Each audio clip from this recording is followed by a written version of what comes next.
Usap-usapan ho ngayon diyan po sa lungsod ng Manila kung bati na ba itong sina Mayor Isko Moreno Dumagoso at ito pong si Congressman Joel Chua ng 3rd District na Manila na kung saan alam naman natin na ilang araw din ho sila na nagbangayan no? At may kinalaman sa iba't ibang mga proyekto diyan po sa lungsod ng Manila. At mismong si Mayor Isko Moreno ang nag-anunsyo na ang sabi niya ay dinalaw po tayo sa City Hall ngayong hapon ng Sabado nina 1st District Congressman Ernix Junicio, 3rd District Congressman Joel Chua at 5th District Congressman Erwin Tieng ng lungsod ng Maynila. Yun ho mga kababayan. At sabi po ni Mayor Isko ay tulad daw po ito ng pagdalaw din ni 4th District Congresswoman Giselle Maceda kamakailan. Ang tatlong mambabatas daw na bumusita no, sa kanyang opisina ay naghahatid po no, at ng kanilang mga inisyatiba sa kanilang distrito. At bagay na siyempre pinagpapasalamat po ni Mayor.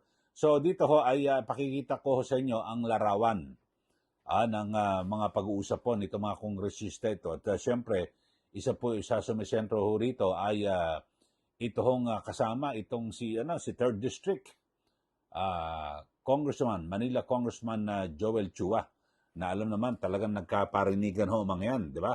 Nagsimula yan ng maupo si Yorme sa City Hall ay nasilip niya itong mga ipinagawang barangay hall ni Congressman Joel Chua. Diyan po sa nasa bangketa. Pagkatapos yan, ipinagiba niya na may mga pinatayong gusali, tapos pinakumpiska ho yung mga equipment. Di po ba? Okay. So ito, pakikita ko sa inyo ang larawan, para makikita nyo sa ating TV screen, at na kung saan ay, ito, yung una ho ay mahigpit po na talagang nakikinig po. Ito pong si, si Congressman Joel Chua, dito po sa mga ginagawang paliwanag ni Mayor Isko Moreno. Tapos ang pangalawang litrato ho mga kababayan, ang ito yung eksena na kung saan apat na po sila sa isang malaking lamesa. Yun ho.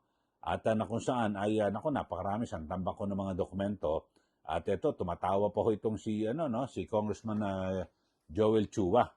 At yung pangatlong ating larawan na ipapakita sa inyo ay itong si Congressman Erwin Tieng, mga kababayan, na kung saan ay may mga ipinapakitang dokumento. So, ang maganda ho rito ay ito pong si Yorme, pinatunayan niya lang po rito na wala ho siyang wala hong politika ho rito.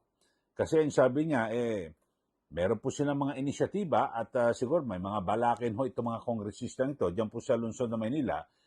Kung ito po ay makabubuti naman di ba?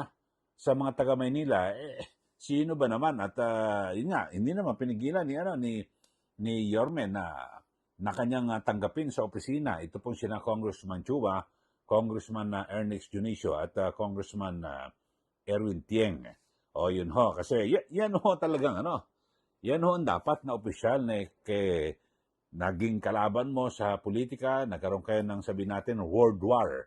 Talagang nagpatutsadahan ng dalawang ito talagang mainit po yung mga batuhan ng mga pahayag. Pero dito ho ay may ipapakita rin ako kasi may interview rin po itong si Yorme sa media, ambush interview po ito, na kung saan, di ba nag-file po siya ng kaso sa mga kontratista diyan po sa Maynila at kanyang binabalaan ng lahat na dapat nasa tama, kumpleto sa kung may permit, business permit, lahat kumpleto at okay diyan sa Maynila. Magsagawa kayo ng iba't ibang mga proyekto at negosyo. Pero ang sabi po ni Yorme, hindi pa ako tapos dito sa pag-file ng mga kaso dito sa kontratista. Meron pa tayong gagawin at siguradong maiihi sila. Yan po ang sabi po ni Yorme. So ano ibig sabihin maiihi sila? So may mga matitindi pa akong gagawin. Pero pagkatapos ho niyan, nang binanggit ni Yorme, aba, ito na, sumugod na yung mga kongresista sa kanyang opisina. Pero pakinggan ho natin mismo yung pahayag dito po sinasabi ni Yorme na maiihi sila. Ito, panoorin po ninyo. Ito ang ating video, itong ambush interview kay Yorme Isko Moreno. So, I think it's the first time in the country na local government nagpile na ng kaso sa mga to. O susunod, may gagawin pa kami na maiihi sila. Pag hindi talaga sila nakinig, wala naman kaming recourse but to protect the interest of our people. In this case, the people of Manila. At the end of the day, that is our objective. Our interest. Parochial ano to, attitude. No? May interest ang mamamayan namin. Habang kami naman, nakikilahok sa mga pagawain ng national government. Yan po, inyo po napakinggan at binabagit ho ni Yorme na hindi. Ang interest ho rito, kanyang isinusulong lang ay interest sa mga taga Maynila, yung mga mamayan. So, yun ho. At pinangangalagaan niya lang, siyempre, kung may mga proyekto ho dyan sa Maynila, dapat naman ho ay maging maayos, di po ba? At para sa interest din po ng mga taga Maynila. Kayo ho, ano bang pananaw niyo rito sa pagsugod ng mga kongresista? At siyempre, isa po sa mga sumentro ho dyan, ito pong si Congressman Joel Chua ng 3rd District na Manila. Isa na lang po ang hindi pupunta sa City Hall. Ito pong si Congressman Benny Abante. Ayun na lang ho. So, kayo anong nakikita nyo? BFF na ho ba ulit? Itong si Yorme Isko Moreno at si Congressman Joel Chua o ako naman nakikita ko ho rito mga kababayan ay walang personalan naman yung mga atake sa mga nakaraan ni Yorme. Ako ang basa ko lang ho rito welcome naman ho at tinanggap ho ni Yorme itong si Congressman Joel Chua, di ba pang mambabatas? Kasi ang pinag-uusapan ho rito yung kapakanan ng mga taga Manila kahit na magkatunggali tayo sa politika, pero kung meron kang programa na nais na ipatupad at makikinabang ang mga taga Manila, welcome lahat. Ako yun po nakikita ko rito. Talagang isang matino at maayos na politiko at mayor. Ito pong si Yorme. Di ba? Kayo, ano pong masasabi nyo? Sige, mag-comment na po kayo dito po sa ating channel. Oy, sa mga bago lang po sa ating channel, huwag niyo pong kalimutan na mag-subscribe. Subscribe na po kayo at huwag niyo pong kalimutan na i-like at i-share.